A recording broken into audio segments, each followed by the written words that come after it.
አንጋፋዋ ድምፃዊት ራሄል ዮሐንስ ከዚህ ዓለም በሞት ተለይታለች። በኢትዮጵያ ሙዚቃ ታሪክ ውስጥ ስማቸው በቀዳሚነት ከሚነሱትና በርካታ ተወዳጅ ስራዎችን ለአድናቂዎቿ ካበረከቱት አንጋፋ አርቲስቶች መካከል አንዷ የሆነችው ድምፃዊ ራሄል ዮሐንስ ከዚህ ዓለም በሞት መለየቷ ሲሰማ በርካታ የጥበቡ አፍቃሪ የድምጿንም የአርቲስቷ ተወዳጅ የሆኑ ሰዎች ከፍተኛ ሐዘን ተሰምቷቸዋል። አርቲስቷ ከድምፃዊነት ባሻገር በሆቴል መስተንግዶ ዘርፍ ጉልህ አሻራ ያሰረፈች ስኬታማ የሥራ ሰው ነበረች። ነገር ግን ይህ እውነታዋ አርቲስትነቱ ሸፍኖት ድምፃዊት ራሄል ዮሐንስ በድንገት ወይም ደግሞ ብዙ ውጣ ውረዶችን ካሳለፈች በኋላ ወደ ጥበቡ ስራ የተቀላቀለች የሚመስላቸው በርካቶች ናቸው። ምናልባት ድምፃዊት ራሄል ዮሐንስ ማነች? ብዙዎች ያላወቁት የድምፃዊት ራሄል ዮሐንስ እውነታ ይህ ነው። ድምፃዊት ራሄል ዮሐንስ መዲናችን አዲስ አበባ ውስጥ በተለይም ካዛንቺስ ግቢ ገብርኤል አካባቢ ሚያዝያ 27 ቀን በ1939 ዓ.ም ተወለደች። ለቤተሰቦቿ የበኩር ልጅ ስትሆን ሃና በተሰኘው ዝነኛ ዘፈኑ ከሚታወሰው ታናሽ ወንድሟና አንጋፋው ድምፃዊ ሰይፉ ዮሐንስ ጋራ የቄስ ትምህርትን እስከ ዳዊት ድረስ ተከታትላለች። የአንደኛ ደረጃ ትምህርቷን ደግሞ ባስፋወሰን ትምህርት ቤትም አጠናቃለች። ወደ ሆቴልና ሙያ ከፍተኛ ዝንባሌ የነበራት ራሄል በራስ ሆቴል ለ3 ወራት ያህል አጠቃላይ መስተንግዶ ስነ ስርዓት ስልጠና ወስዳለች። በመቀጠል ምርጫዋ በጊዮን ሆቴል የወይን መስተንግዶ ትምህርትን ለ2 ዓመት በመከታተል በዲፕሎማ ተመርቃለች። በሆቴል ቆይታዋ እንደ ጋማል አብድል ናሰር የግብፁ ሴኮትሬ እና ከዋሚ ንክሮማን ያሉ የአፍሪካና የዓለም መሪዎችን እንዲሁም ከፍተኛ ሀገር ውስጥ ባለስልጣናትን በከፍተኛ የሙያ ብቃትም ማስተናገድን እድል ያገኘች አንጋፋ አርቲስት ነበረች። ይህ በሆቴል ዘርፉ ልክ እንደ ሙዚቃው ስኬትን ብላ የተጎናጸፈችበት ነበረ። ለሷ ታዋቂ ሰዎችን ማግኘት በወቅቱ እጅግ ቀላል፣ ነገር ግን በሆቴል ሙያና በዘርፉ ግን ከፍተኛ ዕውቀትን ያካበተች ነበረች።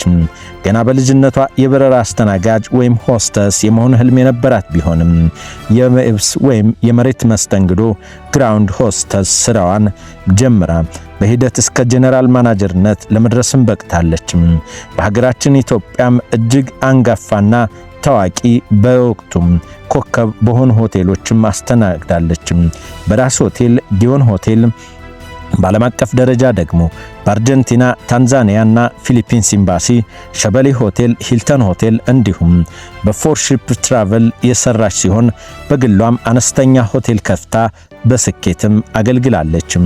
በወቅቱ ከሚያገኟት መደበኛ ደሞዝ ይልቅ በፐርሰንት የሚከፈሏት የደንበኞች ስጦታ ቲፕ የተሻለ እንደነበር በህይወት ታሪኳ አንድ ወቅት ላይ ከጋዜጠኞች ለቀረበላት ጥያቄ ስታስረዳም ተደምጣለች። ወደ ሙዚቃው ዓለም መግባትና ስኬታማ አሻራዎች የአርቲስቷም ወደ ሙዚቃ ዓለም የመግባት ጉዞ የተጀመረውም በዚሁ የሆቴል ቤቷ አጋጣሚ ነበረ። በአንድ ቀን ድምፃዊ ከተማ መኮንን አራዳ በሚል ዘፈኑ የሚታወቀውና ሌሎች አንጋፋ ሰዎች በቤቷ ተገኝተው ምግብ ከተመገቡ በኋላ በጋሽ ከተማ አጋፋሪነት ጨዋታው ይደራል፣ ጨዋታውም ይሞቃል። እሱ ማሲንቆውን ሲጫወት እሷም አብራ ማንጎራጎር ጀመረች። ድምጿ ግሩም ነበረ። ባለማሲንቆም ይህንኑ ስሜቱን መቆጣጠር አልቻለም። በድምጿ የተደነቁት እንግዶቹ የምግብ ቤቱም ስራውን ትታ ወደ ሙዚቃ እንድትገባና ድምፃዊት እንድትሆን ያበረታቷት ሲሆን ይህ ለኪነ ጥበብ ህይወቷ መነሻ ሆነም። በ1970ዎቹ መጀመሪያም በ1973 እና 74 አንቺ ባለድሪ የተሰኘውን የመጀመሪያ አልበሟን ከሻምበል በላይነህ ጋር አወጣችም። በወቅቱም ከካዛንቺስ እስከ ውቤ በረሃ በመላው አዲስ አበባ በመላው ኢትዮጵያ በዓለም አቀፍ ደረጃ አንቺ ባለድሪ ራሄል ዮሐንስ ታወቁ። በመጀመሪያው ስራ በዓለም አቀፍ ደረጃም ታዋቂ ሆነች። ለዚህ ስራዋም በአምባሰል ሙዚቃ ቤትም 10,000 ብር የተከፈላት ሲሆን ግጥሙ ይልማ ገብረአብ እንዲሁም ዜማ አበበ መለሰ ተሳትፈውበታል። በ1983 ደግሞ ከ6 ዓመታት በኋላ ከታዋቂዎቹ የሀገር ባህል ተጫዋች ከጋሽ ባህሩ ቃኝና ከእርጋ ዱባለ ጋራ የሰራችው ዘፈኖች በህዝብ ዘንድ ከፍተኛ ተወዳጅነትን አትርፈውላታል።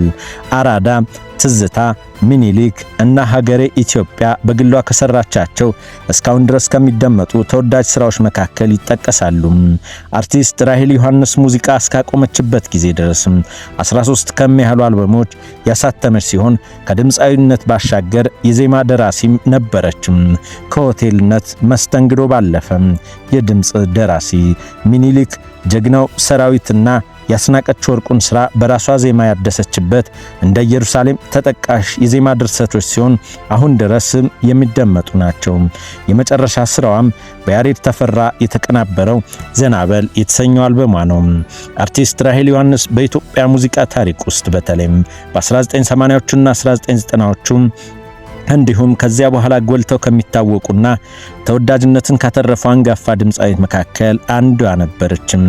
ለስላሳ ስሜት ገላጭና በተለይም ቃና በሚታወቀው ድምጿ እንዲሁም በመድረኳ ብቃቷ ትታወሳለች። ጥላው ካለፈው ስራዎች መካከል ዋና ዋናዎቹ ብዙ ናቸው።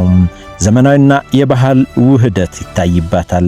ራሄል ዮሐንስ በወቅቱ የነበሩ ዘመናዊ ሙዚቃ መሳሪያዎችን አጠቃቀም ከባህላዊ የአገር ውስጥ ውዝዋዜ ዜማዎች ጋር በማዋሃድ ትታወቃለች። ይህም በወቅቱ በወጣቱ ተወዳጅ አድርጓታል። የመድረክ ብቃቷም የተለየ ነው። በሙዚቃዎቿ ላይ የምታሳየው ጉልበት፣ በራስ የመተማመንና ተላላፊ የሆነውን ደስታዋን በወቅቱ በነበሩ የቪዲዮ ክሊፖችና የቀጥታ መድረክ ወይም ላይቭ ትርኢቶች ላይ ልዩ ቦታ እንድታገኝ አድርጓታል።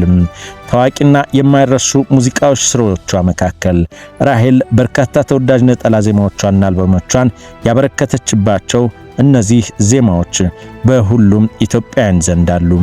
አይዞህ ልቤ የራሄል የድምጽ ውበትና ስሜት ገላጭነትን በጉልህ ካሳዩና እጅግ በጣም ከተወደዱላት ስራዎች አንዱ ነው። በተከታይኝ ወይም ሃሎ ሎሜ በፈጣን ምትና በደማቅ ባህላዊ ውዝዋዜ ታጀበው ይህ ስራዋ በወቅቱ በኢትዮጵያ ቴሌቪዥን በተደጋጋሚ የሚታየና በህዝብ ዘንድ በጣም የሰረጸ ነው። ተዋትቅና በፍቅር ግንኙነት ውስጥ ስላለው ቅናት በግጥም ሆነ በዜማ ለስላስ ባለመልኩ ያንጸባረቀችበት ተወዳጅ ስራዋ ነው። የኔ ዓለምና ትዝታ በተለይም የትዝታ ዜማዎቿን ስታንጎራጉር የድምጿ ውበት ልዩ ስሜት የሚሰጥም ሲሆን በራሷ ስልት የተጫወተቻቸው ትዝታዎችም ስራዎች አሏት። ከሌሎች ሙዚቀኞች ጋር የነበራትም ስብጥር ካንጋፋ እስከ ወጣት እጅግ ከፍተኛ ነበረ። በወቅቱ ከነበሩ ታዋቂ ሙዚቃ ባንዶች ሮሃና ኤክስፕረስ ባንድ ካሉና የዜማና ግጥም ደራሲ ጋር በቅርበት በመስራት ጥራታቸው ከፍተኛ የሆኑ ስራዎችን አቅርባለችም።